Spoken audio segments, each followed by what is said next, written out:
الحمد لله رب العالمين وصلى الله وسلم على نبينا محمد وعلى آله وأصحابه ومن تبعهم بإحسان إلى يوم الدين أما بعد فإن أصدق الحديث كتاب الله وخير الهدي هدي محمد صلى الله عليه وسلم وشر الأمور محدثاتها وكل محدثة بدعة وكل بدعة ضلالة وكل ضلالة في النار. Nous avions évoqué dans le cours précédent l'intervention d'un homme des proches de Pharaon qui avait caché sa foi jusque-là.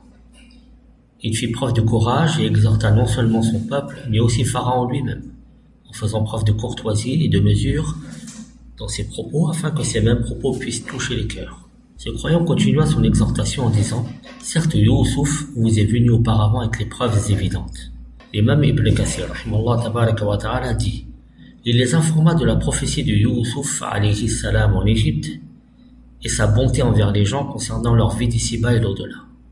Et ce prophète que voici fait partie de sa descendance en parlant de Moussa. Il appelle les gens à l'unicité d'Allah, à son adoration et à ne rien lui associer dans la création. Il leur parla des gens d'Égypte à cette époque qui de nature reniaient la vérité et s'opposaient aux messagers. C'est pourquoi il dit « Mais vous n'avez jamais cessé d'avoir des doutes sur ce qu'il vous avait apporté. Mais lorsqu'il mourut, vous dites alors « Allah n'enverra plus jamais de messager après lui. » Mais vous avez menti en cela. Et ainsi il dit « Ainsi Allah égare-t-il celui qui est outrancier et celui qui doute. » Ceux qui discutent les prodiges d'Allah et les signes d'Allah sans qu'aucune preuve ne leur soit venue, leur action est grandement haïssable auprès d'Allah et auprès de ceux qui croient. Ils rejetèrent les arguments, les preuves et les signes de son unicité sans aucun argument ou preuve émanant d'Allah. C'est une chose qu'Allah déteste au plus haut point, c'est-à-dire les gens qui agissent ainsi et se parent de cette caractéristique. Ainsi Allah scelle-t-il le cœur de tout orgueilleux tyran. Fin de citation. Cet homme vit que les conseils qu'il leur prodiguait n'avaient pas d'effet sur eux. Il changea donc de stratégie et décida de leur rappeler qu'ils sont issus de gens qui avaient déjà auparavant démenti Youssouf alayhi salam lorsque ce dernier vint à eux avec des preuves évidentes. Il les mit en garde de ne pas faire la même erreur vis-à-vis de Moussa alayhi salam que celle de leurs ancêtres vis-à-vis de Youssouf alayhi salam. Youssouf alayhi salam les appela au tawhid et à l'obéissance d'Allah Jalla wa Ala. Leurs ancêtres n'ont suivi Youssouf alayhi salam que parce que ce dernier avait des fonctions, des responsabilités et un certain pouvoir. Et c'est pour cette raison qu'il leur dit « Mais vous n'avez jamais cessé d'avoir eu des doutes sur ce qu'il vous avait apporté. » Mais lorsqu'il mourut, vous dites alors, en espérant cela, Allah n'enverra plus jamais de messager après lui, étant donné votre mécréance et votre déni. On remarquera ici qu'il s'adresse à eux, bien que les concernés étaient leurs ancêtres, en leur disant « Mais vous n'avez jamais cessé d'avoir des doutes sur ce qu'il vous avait apporté. » Mais lorsqu'il mourut, vous dites alors « Allah n'enverra plus jamais de messager après lui. » C'est-à-dire que cette parole fut prononcée par leurs ancêtres et non par eux. Mais il s'adresse à eux, c'est-à-dire aux Coptes de son époque, comme si c'était eux, les descendants, qui les avaient prononcés. Pour quelle raison emploie-t-il cette rhétorique? Afin de montrer que leurs cœurs sont identiques. Leur démenti et leur rejet de la vérité s'est transmis de génération en génération. Comme le dit Allah tabaraka wa ta'ala dans le Coran, « Tashabahat qulubuhum » leurs cœurs sont similaires. Puis Allah dit Jalla wa Ala, ainsi Allah égare-t-il celui qui est outrancier et celui qui doute, ceux qui discutent les signes d'Allah sans qu'aucune preuve ne leur soit venue, leur action est grandement haïssable auprès d'Allah et auprès de ceux qui croient. J'attire votre attention sur la parole d'Allah, ceux qui discutent les signes d'Allah sans qu'aucune preuve ne leur soit venue. Cette mention de discuter les signes d'Allah revient à 5 reprises dans cette sourate Ghafir, sourate numéro 40, qui comprend 85 versets. 5 occurrences du jidal ou de la mujadala dans cette sourate. 2 au début, 2 en son milieu et 1 à sa fin. Je vais les rappeler brièvement ici et citer la traduction de chacun de ces versets. Allah dit dans le verset numéro 4 de cette même sourate ما يجادل في آيات الله إلا الذين كفروا فلا يغررك تقلبهم في البلاد. Seuls ceux qui ont mécru discutent les versets d'Allah. Que leurs activités dans le pays ne te trompent pas. Verset numéro 5. وَجَادَلُوا بِالْبَاطِلِ لِيُدْحَضُوا بِهِ الْحَقَّ فَأَخَذْتُهُمْ فَكَيْفَ كَانَ عِقَابِ. Ils ont discuté de faux arguments pour rejeter la vérité, alors je les ai saisis, et quelle punition fut la mienne. Le verset 34, sur lequel nous étions. الَّذِينَ يُجَادِلُونَ فِي آيَاتِ اللَّهِ بِغَيْرِ سُلْطَانٍ أَتَاهُمْ كَبُرَ مَقْتًا عِندَ اللَّهِ وَعِندَ الَّذِينَ آمَنُوا كَذَلِكَ يَطْبَعُ اللَّهُ عَلَى كُلِّ قَلْبِ مُتَكَبِّرٍ جَبَّارٍ. Ceux qui discutent les signes d'Allah sans qu'aucune preuve ne leur soit venue, leur action est grandement haïssable auprès d'Allah et auprès de ceux qui croient. Le verset 56. إن الذين يجادلون في آيات الله بغير سلطان أتاهم إن في صدورهم إلا كبر ما هم ببالغيه فاستعذ بالله إنه هو السميع البصير. Ceux qui discutent sur les versets d'Allah sans qu'aucune preuve ne leur soit venue n'ont dans leur poitrine qu'orgueil. Ils n'atteindront pas leur but. Implore donc la protection d'Allah car c'est lui l'audient, le clairvoyant. Et enfin, le verset 69. ألم تر إلى الذين يجادلون في آيات الله أنى يصرفون الذين كذبوا بالكتاب وبما أرسلنا به رسلنا فسوف يعلمون. N'as-tu pas vu comment ceux qui discutent sur les versets d'Allah se laissent détourner? Ceux qui traitent de mensonges le livre, c'est-à-dire le Coran, et ceux avec quoi nous avons envoyé nos messagers, ils sauront bientôt. Cela nous montre qu'un des fils conducteurs de cette sourate est que le fait de discuter les signes d'Allah est une des caractéristiques des mécréants et des négateurs, qui ne trouvent à opposer à la vérité et aux preuves claires et éclatantes que la polémique et les arguments stériles. Pharaon et ses notables furent imperméables à la vérité et aux signes évidents par lesquels Allah a soutenu son messager. Ils ont discuté les signes d'Allah et ont rejeté ce qui leur garantissait une vie heureuse ici-bas et dans l'au-delà. قال الله جل وعلا وقال فرعون يا هامان ابن لي صرحا لعلي أبلغ أسباب السماوات فأطلع إلى إله موسى وإني لأظنه كاذبا وكذلك زين لفرعون سوء عمله وصد عن السبيل وما كيد فرعون إلا في تباب. Sourate 40, les versets 36 et 37. Et Pharaon dit, ô Haman, bâtis-moi une tour. Peut-être atteindrai-je les voies des cieux, et apercevrai-je le Dieu de Moussa. Mais je pense que celui-ci est menteur. Ainsi, la mauvaise action de Pharaon lui fut enjolivée.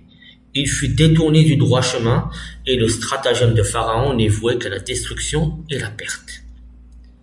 Pharaon nia que Moussa ait été envoyé par Allah, et mentit devant le peuple en disant وقال فرعون يا أيها الملأ ما علمت لكم من إله غيري فأوقد لي يا هامان على الطين فاجعل لي صرحا لعلي أطلع إلى إله موسى وإني لأظنه من الكاذبين. Sourate 28, verset 38. Et Pharaon dit, ô notable, je ne connais pas de divinité pour vous autre que moi. Haman, allume-moi du feu sur l'argile, puis construis-moi une tour, ainsi monterai-je jusqu'au Dieu de Moussa. Je pense plutôt qu'il est du nombre des menteurs. Il dit aussi, peut-être atteindrai-je les voies des cieux, et apercevrai-je le Dieu de Moussa, mais je pense que celui-ci est un menteur. Ce verset porte deux sens. Le premier, je le crois menteur parce qu'il prétend que cet univers a un Seigneur autre que moi. Deuxième sens, je le crois menteur dans la prétention qu'Allah l'a envoyé.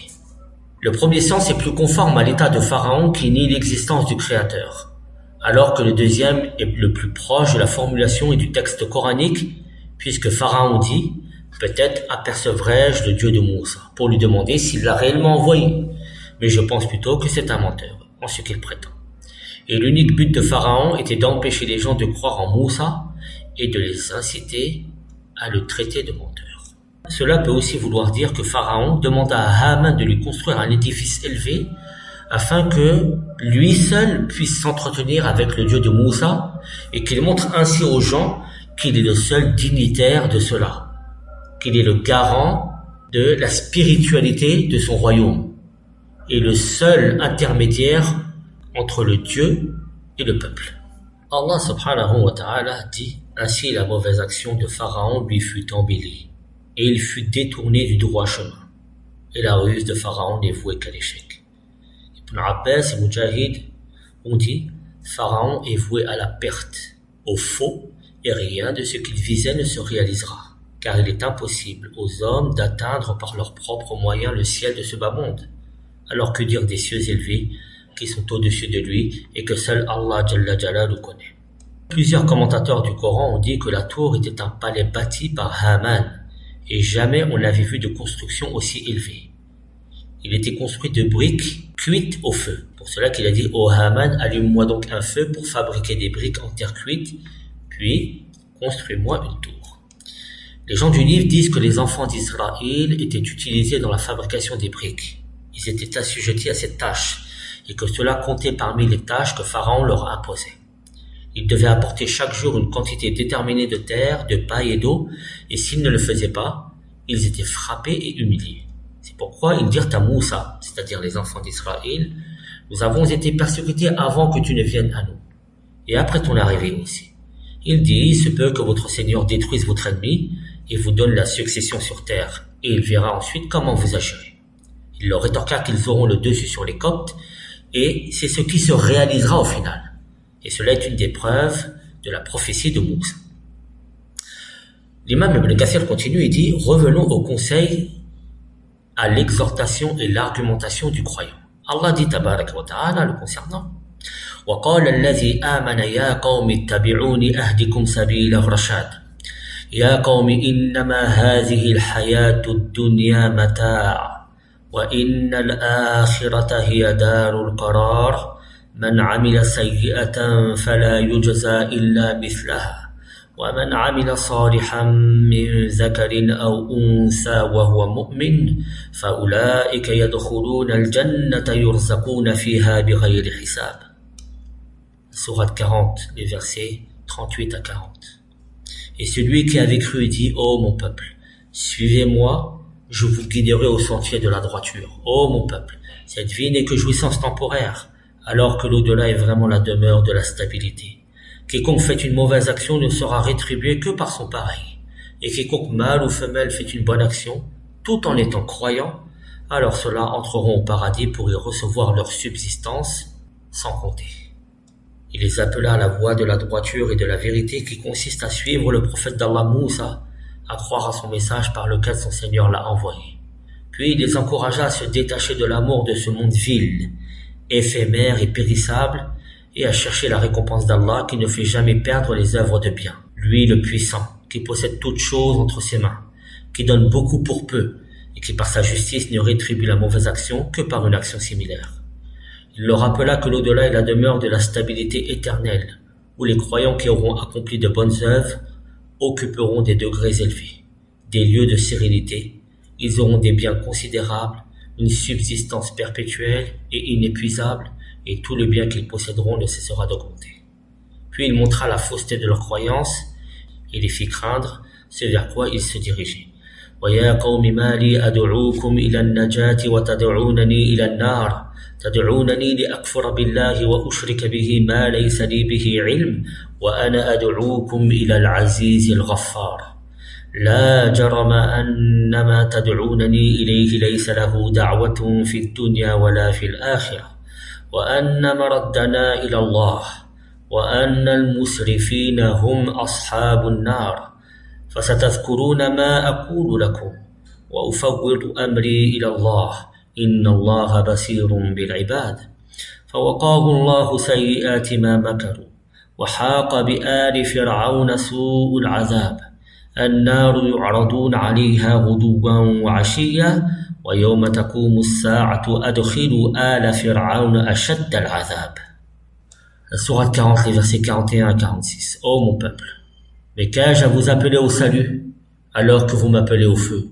Vous m'invitez à nier Allah et à lui donner des associés dont je n'ai aucun savoir, alors que je vous appelle au Tout-Puissant, au Grand Pardonneur. Nul doute que ce à quoi vous m'appelez ne peut exaucer une invocation, ni ici-bas ni dans l'au-delà.